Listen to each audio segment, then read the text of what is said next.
There's really no secret about our approach. We keep moving forward, opening up new doors, doing new things, because we're curious. And curiosity keeps leading us down new paths. We're always exploring and experimenting.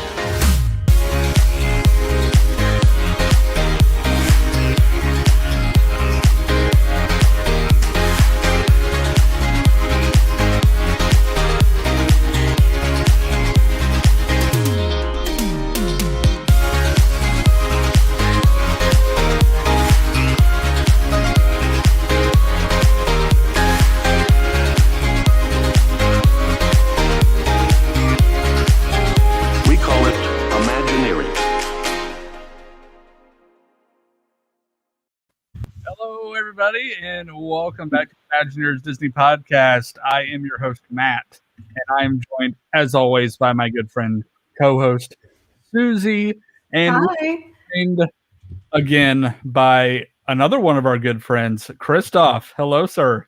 Hey, how's it going, guys? Yeah, hey. So I pressed the wrong button when starting the podcast. I meant to hit the countdown to give enough people time to come in. I'm like, oops. Nope, we're here. Time to go. We're just 2 minutes early. 2 minutes early, but that's okay. What is it? If you're earlier on time, to be You're on on time time, is late. you're and late. To be late is unacceptable or Facts. whatever it is. Oh, I heard Yeah. when I was younger. So happy Tuesday, everyone. How are y'all doing? Good. Hanging in there. I had a sneeze attack today for like 5 to 10 minutes. I just couldn't stop. The pollen is awful. Getting all that COVID out. No, I don't have COVID.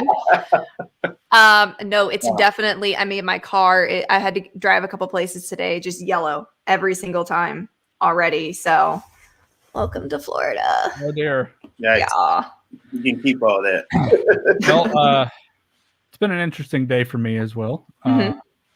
I am slowly coming to grips with my mortality. So I'm going to follow up and ask, what does that mean? Okay. I'm getting older, guys.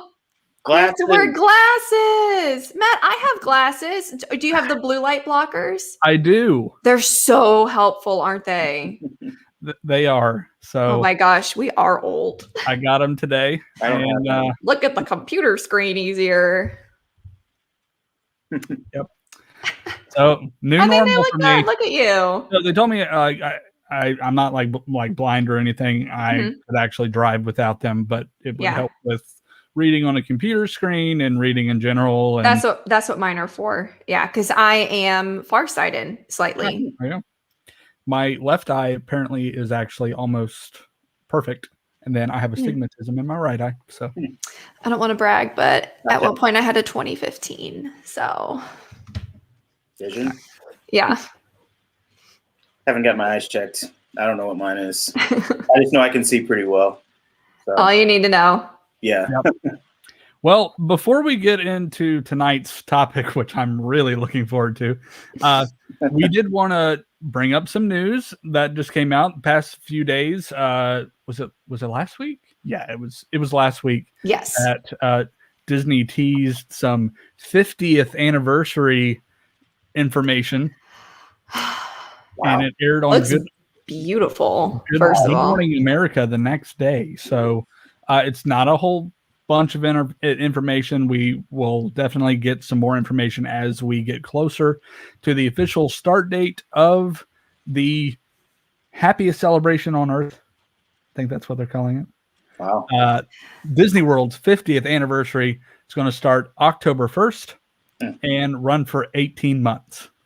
So, wow, which is really smart because we don't know what October is going to look like. There have been some news articles recently that look really positive in terms of COVID and numbers and things like that. But, yes, the 50th is like a day or a weekend celebration, especially around that specific day for October 1st. But that 18 months of all the special things they're going to do really gives people a chance to maybe are at higher risk, maybe who are feeling nervous, to wait until they are at a point where they can comfortably come and celebrate with the Disney. So I'm really happy that the celebration is going to last as long as it will. Sure, and it's going to give them more opportunity to get done with some of the big projects that are underway, like Tron and Guardians of the Galaxy.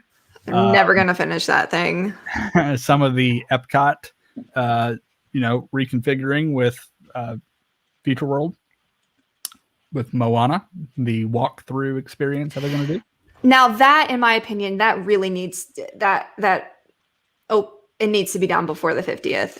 Because Epcot is a mess right now. Yeah, the closer we get to October, I wonder if that's possible. But I mean, who knows? Yeah, I'm actually looking forward to the Moana experience. I think it's going to be something very similar to what we have over in Disneyland Paris with the Alice in Wonderland maze that they have over there. So kind of similar, but with some water effects and stuff. So I think it'll be good. So one of the things Copper is joining us tonight too, but that's okay. One of the other things that they announced was the costuming for Mickey and Minnie. Of course, they had their Mickey's 90th birthday. They had outfits for him, but then here's the look at Mickey and Minnie. So they're calling it iridescent. Ha ha ha ha ha ha. Iridescent with color. So that looks great. And then they are also doing special things to each park icon. So we've already seen some of this for Magic Kingdom in Cinderella's Castle with the new paint scheme. But if you find a more high resolution image of that single image, you'll actually see some more embellishments on the castle turrets.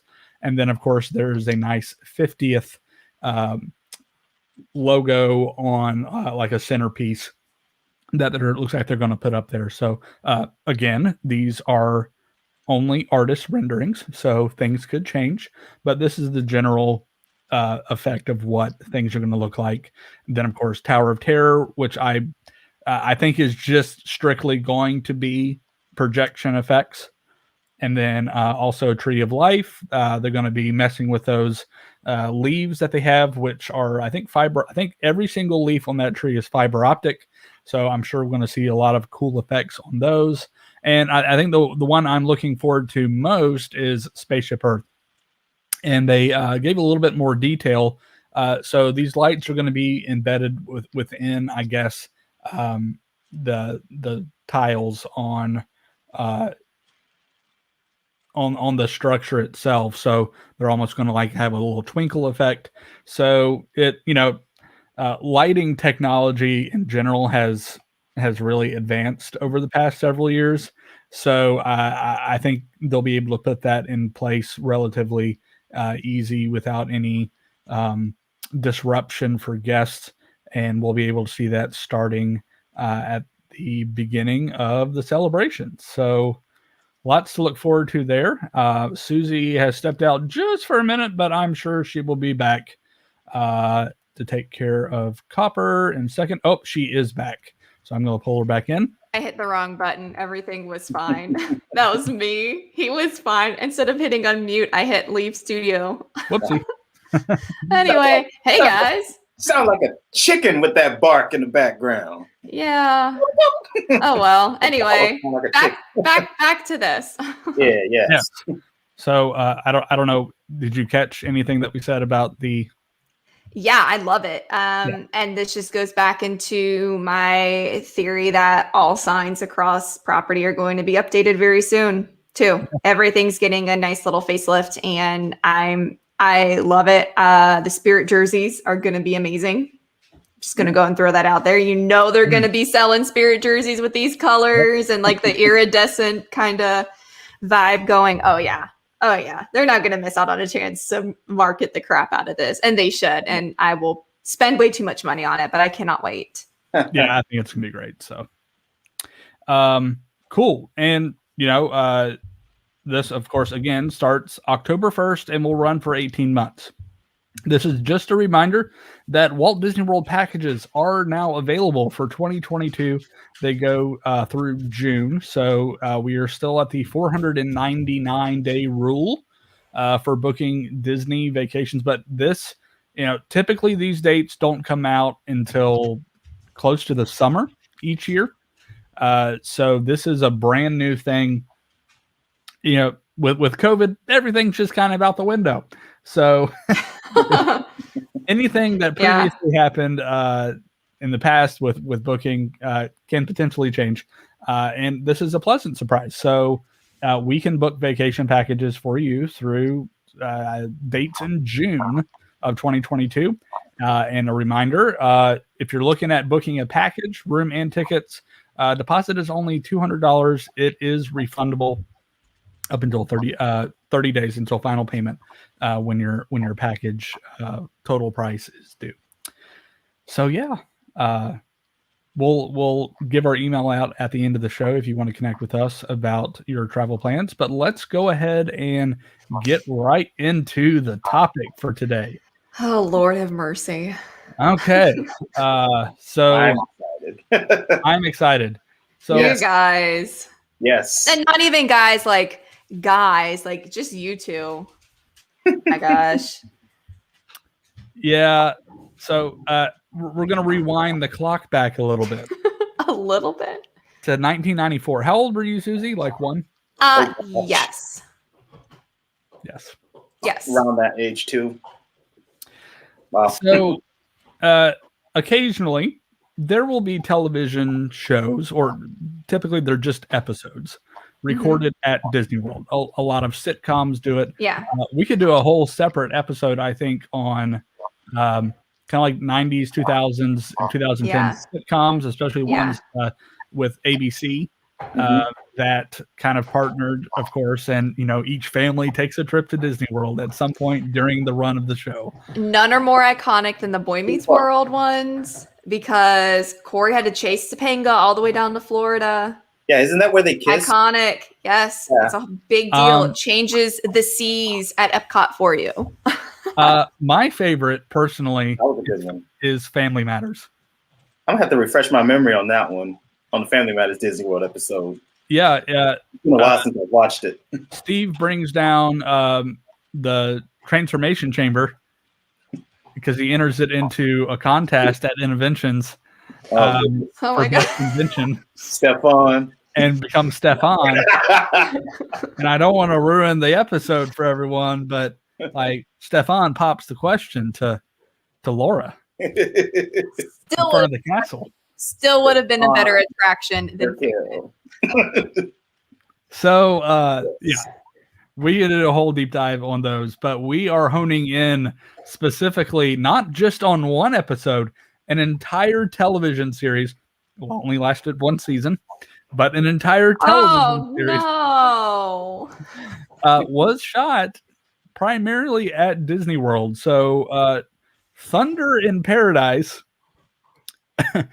was aired. It aired in 1994, and it starred Hulk Hogan in all of his wrestling glory. Brother. What you gonna do? So this was from the creators of Baywatch. Which should tell you enough right there of what you're about to get into. Creators of Baywatch is a huge this show is like a mix of Knight Rider and Baywatch. Right. Knight Rider, because the boat that you saw on the video right there that's going across the screen. Oh, look, Thunder. there's an Floridian. There's a Baywatch part.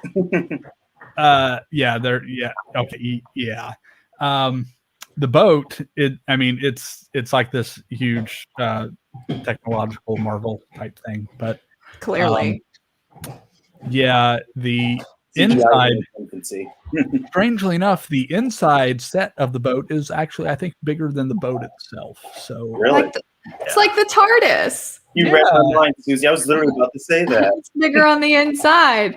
Yes. I'm glad he brought up Knight Rider, because I kept having I had the same thought. Yeah. So the boat was Thunder. Yes, the boat is Thunder. So, Yeah. so Thunder in Paradise. So the show is supposed to take place in Florida, but like on the Gulf Coast. So not Disney World. I think that Disney needs World. to be very clear that this is not a show that was filmed at Disney. Like you're at Disney. Like they are not cast members. They're on vacation. This is supposed to be somewhere else. And think for a minute, we'll get there eventually. There are places at Disney that definitely look like other parts of the world. Yes. So there's a lot of potential for filming things around Disney to look elsewhere. However, it's not like these places are not iconic. Right. Like the Grand Floridian is very recognizable. The Polynesian, very recognizable. I think that's what's so funny to me. Yeah, and so the first two episodes were not shot at Disney World. They were shot actually at a resort, I think, in St. Petersburg. Yes. And then they eventually moved production actually to Orlando. Yep. And Hollywood Studios, and they pretty much shot around the Magic Kingdom Resort area. Of course, the Grand Floridian takes a big role in. I'll back up this video a little bit. There we go. So, at some point in each episode, the Grand Floridian is very, very prominent. Mm-hmm. And then Christoph, being the wrestling fan, can actually point out that these are actually wrestlers from that era as well. So Hall of Famers at the most part. Hall of Fame wrestlers, and of course, Hulk here is beating them by himself because he's Hulk Hogan. Because he's Hulk Hogan. But a lot of exterior shots. It just doesn't look real. For the Grand Floridian, interior Grand Floridian back in the 90s. Oh wow! So you get a lot of the lobby and everything, but the show itself actually revolves around two guys, Hulk Hogan being one of them, but they're retired Navy SEALs, and they base their operations from this resort area, and then they go around the globe and fight bad guys. You know what that looks like right there? It looks like if your parents gave you like one of those little video cameras from like 2005 and you and your cousins decided you were going to film a movie while you were on vacation at Disney. Yeah, that's what it looks like. It's pretty spectacular looking at some of this stuff and be like, easy for a little cheesy, but yeah. I mean, slightly. Well, but yeah, so the show is not good. It is terrible. Reason why it was on for one season. I mean, so case in point, the scene that we're watching right now, Hulk Hogan is lifting the back of the car into the air. Now, is that Jessica? He's not the little girl. Okay, so they also have to raise a widower's daughter, Jessica. So I'm assuming they knew her father from their Navy SEAL days. Is that the connection? Right. Yeah. That's see, now that in and of itself would have been an interesting show, two former Navy SEALs, but that has more heart and less explosion. So maybe that's why I'm like, and toward it. I think there's an episode. Demographic either, like no, not really, right? Like that's that 18 to 34-year-old male demographic you're talking. Yeah. Danny's watching. He's like, "This is incredible. Bring this back for season 2." Could you imagine them trying to do it now, though? Hulk Hogan is too old. That's Harrison Ford is too old to be doing Indiana Jones, and we have like 7 more of those coming out, so it's never too late. So some of the episodes are a bit of a stretch, just by a little bit. Okay. Here's London, England, and if you're listening later to the audio, not go back and watch our video. But yeah, to also just describe, it is the entrance to Cinderella's castle. Yeah, and it says London, England. So this entire episode is the plot takes place in England. So I'm sure a lot of you can guess where we're going. We are going to Epcot, and we're going to go to the United Kingdom. Oh my gosh.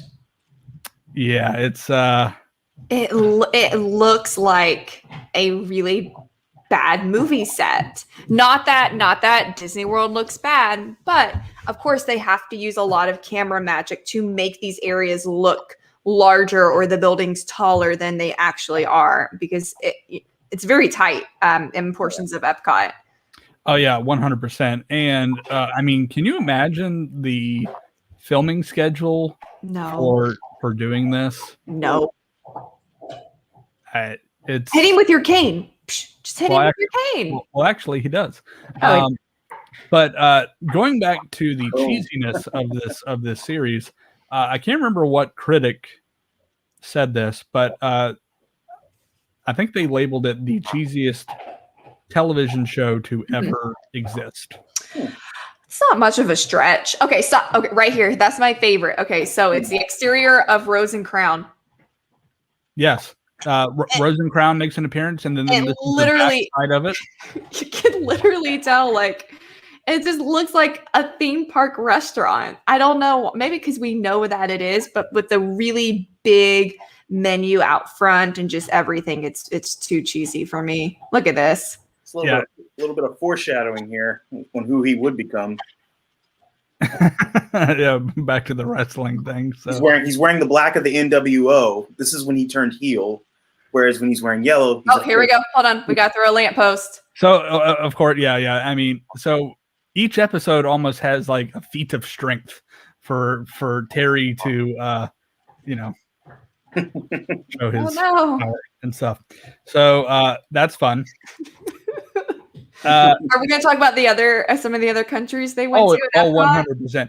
Because I have a favorite one. I went through each episode and tried to pull as I scrubbed through. I was like, I'm trying to find clips that I know exactly where this is. Now, some of it is difficult because I think they use the woods and around the campground quite a bit. 100%. Yeah, there's a huge portion of woods back there, but then they also use Discovery Island over by the campground, which I think we've talked about before. That used to actually be kind of the precursor almost to Animal Kingdom, and that was South America.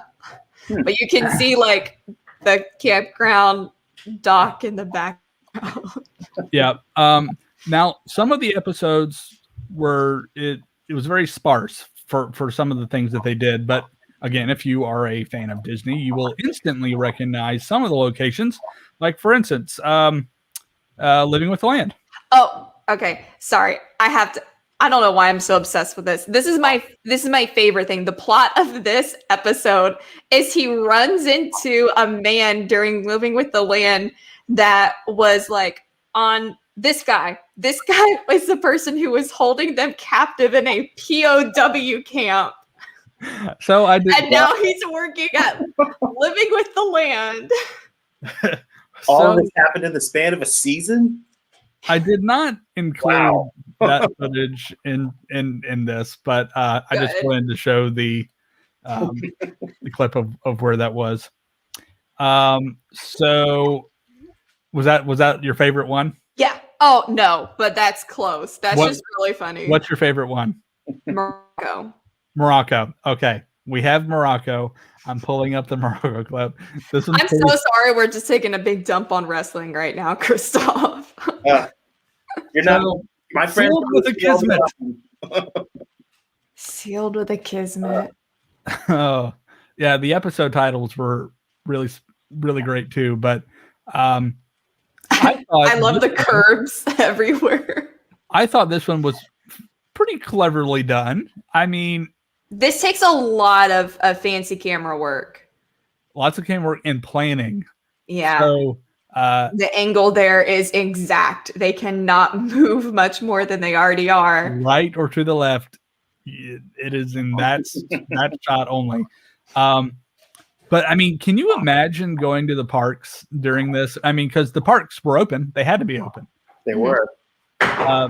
And seeing thunder out there in the World Showcase Lagoon. Yeah, they were trying to actually get people interested in the product, because Ted Turner, who was the owner of WCW World Championship Wrestling at the time. It was a fledgling territorial promotion before it actually became the hottest show on television at that point in time. They were marketed as where the big boys play. Like it was basically like a Southern redneck kind of promotion, and then it became global. And part of that was because of this show and because of the Disney exposure. Now, Matt, some of what we're seeing here, I also believe was filmed in the Indiana Jones attraction. I believe. I know they utilized that. I'm not sure if it's the same episode. Right. I'm not obviously with the wheel there, we're still in World Still in Showcase. still in Morocco. Still in Morocco. I think the majority of it was in Morocco. Maybe a couple of the fighting scene, because obviously this isn't every shot that was used in this episode of Morocco. I just kind of pulled some of the highlights. But I think here in a second, when the boat pulls off, we'll be able to see like Mexico and out there. So, oh my gosh. Hey, so how do wrestlers feel about other wrestlers doing incredibly cheesy things like this? Do they just like not care and it's like, hey, cut your check, bro, like do your own thing? Or it's like, that's so lame, let's go throw each other on some chairs? Honestly, are you talking about wrestlers being actors or just wrestling in general? Yeah, wrestlers being actors. Well, honestly, it depends on the superstar. Like Hulk Hogan was probably the first person to really do it and really make it big. And then obviously The Rock comes along and just takes it to whole new heights. And pretty much every single superstar that has come after him has wanted to duplicate his career. I mean, look at John Cena. He's trying to do the whole movie thing right now after being, the face of his generation. It's literally, and he has hair now, and it creeps me out. The face of every single respective generation has seemingly either tried to become an actor or has become a successful actor. Yeah. Hulk Hogan, who was the face of the 80s, he cut his teeth on it. Rock, who was like late 90s, early 2000s, pretty much went from being and sports entertainment to the highest paid actor in Hollywood. And now John Cena, who pretty much was the face of the organization for 15 years, is doing it now. So, and The Rock has a lot of Disney connections. So there is a history of the wrestlers doing things at Disney. Obviously, like a little bit. Moana, and then we've got the Jungle Cruise movie coming finally this year. Yeah. Fun. And another fun fact. So this is a completely different promotion, a much more violent one at this. But ECW, which stands for Extreme Championship Wrestling, the third promotion, the alternative in Philadelphia, they were actually at one point in time looking to move their product out of Philadelphia. And believe it or not, of all places, they were looking at Disney. At Disney, yeah. And I say that because ECW is as violent as you could get for pro wrestling. Oh, that's funny. They make both WWE and WCW at the time look very tame. And be my guest if you want to look up some of those matches, but they're not for the faint of heart. I will say that much. I don't think so. I don't think I will be doing that. It wouldn't have been a good fit at Disney either. And I'm saying this as a fan. I'm like, ECW, Disney, really? I will. There's definitely the fact that there's tourists there. You know what I mean? Like Orlando already just has so many things going on for it. I wouldn't be surprised if it, not right now because of COVID, but if a venture like that eventually does land some kind of venue in Orlando. Yeah. There's just aside from the Thunder in Paradise, I was telling Matt about this, but they actually did some WCW TV tapings. This would have been summer of '96. So 25 years ago, when Disney World was celebrating its 25th anniversary at the time, they did a few weeks of tapings, which the main flagship show for WCW was Monday Nitro. And they did several weeks of tapings. However, there was a catch with these tapings because wrestling is predetermined and it's scripted entertainment. What? In front of my dog, Copper, cover your ears. Don't hear these. They filmed the episodes ahead of time. They did not film them live. They taped them ahead of time and aired them late, on Monday. So I believe they would tape it a week in advance. They taped every episode, and then the fans at home would see it on TNT because that was the network it was on that following Monday. Presented live, but it wasn't really live, if that makes sense. Yeah, Right. it does. There was wrestling at the MGM, like actual wrestling happened at the MGM studios. And I think they did a parade. And it was done. It was done to compete with the WWF, who was the big dog at that point in time. Like Vince McMahon was the guy at that point.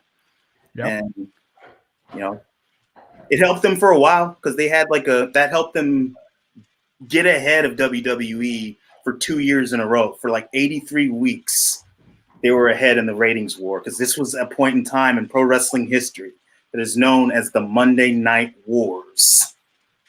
Like it was a remember Monday war. night. Yep. It was a war every Monday night. You either tuning in to Raw on USA, Or you're watching Lizzie McGuire. or watching Monday Nitro on TNT. I think this is before Lizzie McGuire. But I'm saying, like, Oh, I yeah. have no idea. I was like, when I was a kid, I was like, I don't know. I should any not of have this. been watching it, But I I'll say this: if I saw this show on TV, I would not watch wrestling. No? So No, yeah, because going back to that show, there's some other weird things that happen that are just weird. I don't So, think it's a target Susie? demographic though either. so Susie, I have a pop quiz for you. I'd like to see you name where this clip is coming from. Oh, okay. Oh my gosh, is that the lion pride in Animal Kingdom? It is No, not. Give Animal it a Kingdom's second. not that old. Animal Kingdom wasn't even around at this I point. know. I had to do math. Give me a second. Came out in '98. There's rock. Okay. There's water. Is that the Jungle Cruise? No, it's the Backlot Tour. No. That was Yes, it is. No, yes, it is, Matt. No. I'm seeing all this. It is in Epcot. That's an Epcot. Okay, This is in Epcot. This is in Epcot. is it still there? It is still there. Okay, it's not gone. It's not defunct. Great. What is this? Man, we're gonna kick ourselves. Once No, we- I'm not. I have absolutely no idea. You guys have been It's way the more than backside that. of something. I've really only been to Disney World 4 times. The backside of water? No. You should know it. This I have no Susie, idea. is the cue for Oh Canada. Oh, Okay, I have I've only done. been there Oh once. my gosh, Matt! I've done Oh Canada like one time, and I've been back in that general area one Many. time since then. Okay, And someone else twins. got it. Excuse me, guys. You know how much time I spend in Canada? Not much. Oh, come on. The Circle Vision's awesome. very festive during the holidays. Canada wrestling. So many of my favorite things tonight. And let's segueing into that. Some of the greatest wrestlers of all time have come from Canada. In fact, one of the stars of the show, Thunder in Paradise, Jim the Anvil Neidhart, comes from a long line of wrestlers. They are literally royalty in the business. They're called the Hart family. Yeah. And yes, Stu Hart's Dungeon in Calgary, Alberta, Canada is where some of the greatest professional wrestlers have ever have been trained. So And funny. Jim Neidhart, who was on that show, he was one of them from the Hart family. There you go. He's giving man. This is deep in the wrestling legend. I look at it and I just see a bunch of orange guys in tights. Ooh, there Look is at the orange guys in tights. there is so much more to it, Susie. The show. I'm talking about this show. The show. theater involved. Oh. Well, It's theater. one of my favorite ones. Yes. So this is going to a place that still exists, but not in the form that you see it in the video. This is Seabase Alpha Oh, cool. in the Living Seas. Wow. So you have the dive tank there that they but you know, this is all now the Nemo themed stuff And the manatees. and the manatees. But Shout out to Little Joe. yeah, I mean, they used to have like a diver that would come down in the tube and I remember and that. stuff. So, you remember that? When did they stop doing that? You know, I can't remember. It hasn't been too terribly long ago.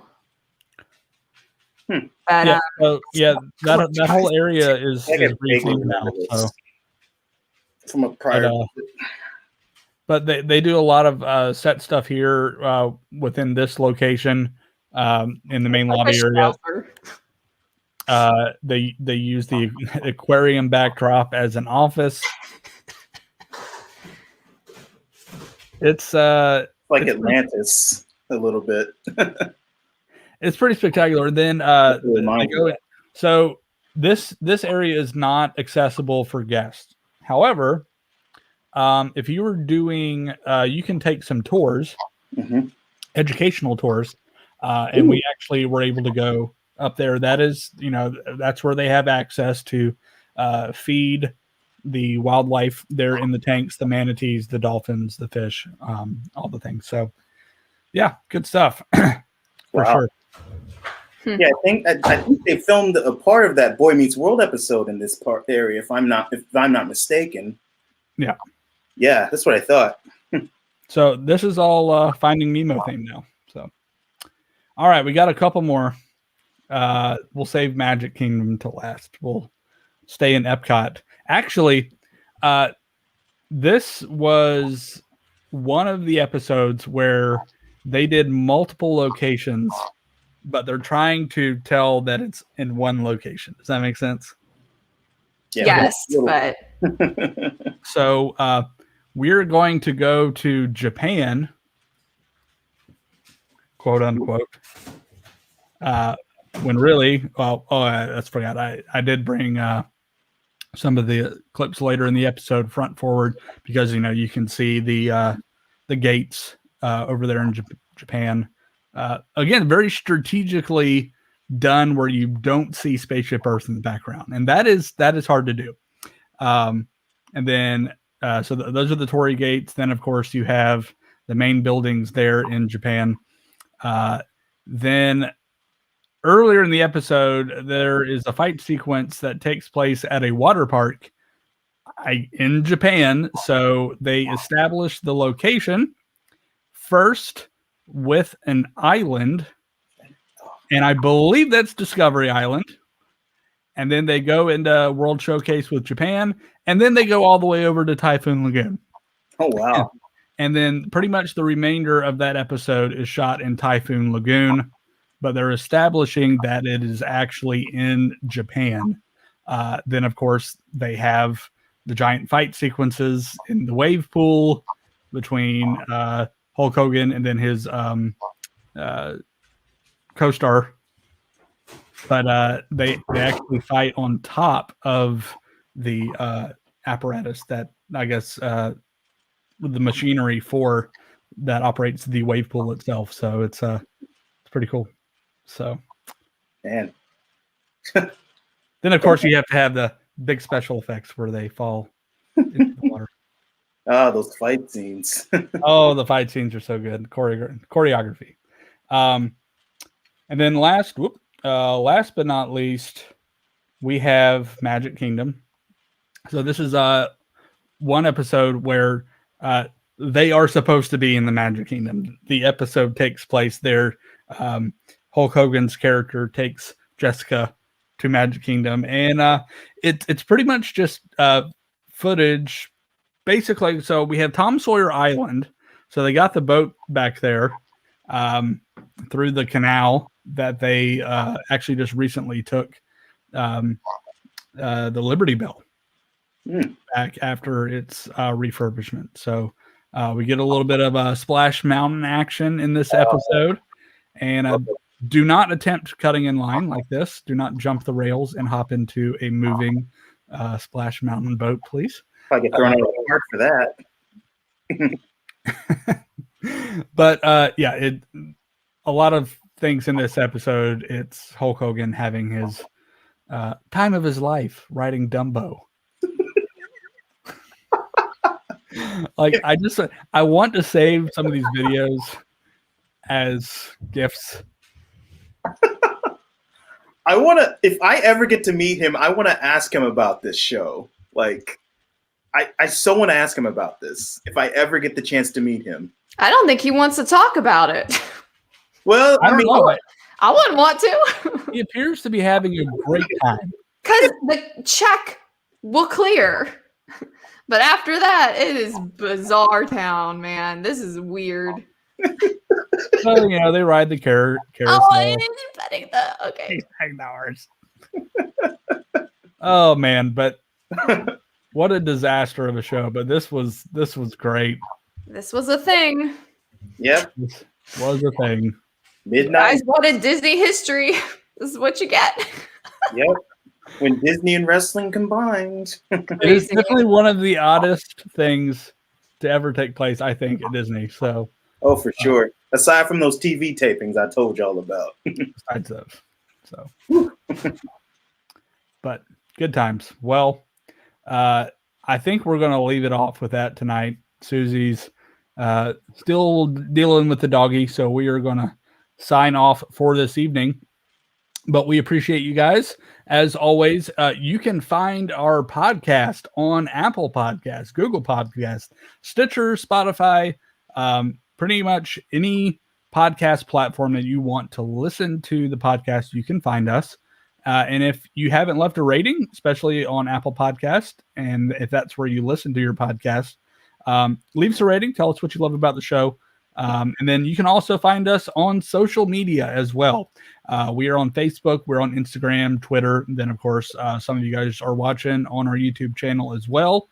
And if you're listening, please go back and watch the video. You'll see some of the clips that we were discussing tonight, and kind of laugh along with us, because I mean, it's great. If you're a huge Disney fan, it's really interesting going back and looking at those locations as they were almost 30 years ago and a few years ago. Crazy. So it's incredible. It's incredible. But also, you can find us on Discord. Christoph joins us on Discord. He's one of our guys that chats with us. But every Friday night, we have a movie night, and we're closing out Black History Month in our celebration with Remember the Titans. Excellent. So we've had a great month of movies that have celebrate Black characters. We watched Hidden Figures, Color of Friendship, Queen of Catway. I had seen Queen of Catway once before last week. It had been a while. I saw it when it first released, but it's been a few years since I've seen it. But man, that was a great movie, and it's always great seeing films that are tied to real life characters, like real life people. So that's cool. And then the same goes for Remember the Titans. Yeah. It's based on actual people. So come watch one of the best football movies ever made. The best. The best. Oh, in my opinion, it's the best. Okay. I kind of like Rudy, but that's okay. That's in my top 10. But yeah, so come find us. We're on Discord as well. If you want to find our Discord link, it's actually on our link tree, which you can find in our bio on Facebook and Twitter and Instagram. So come join our server and join in on the conversation. But we appreciate all of you guys, all of our listeners, all of our viewers, all the people we chat with each week. We love you guys, and we look forward to coming at you next week with another episode. So until then, friends, remember, if you can dream it, you can do it.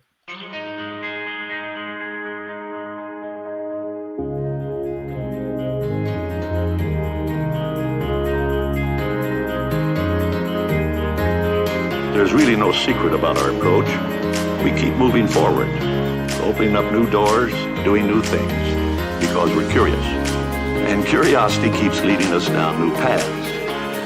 We're always exploring and experimenting.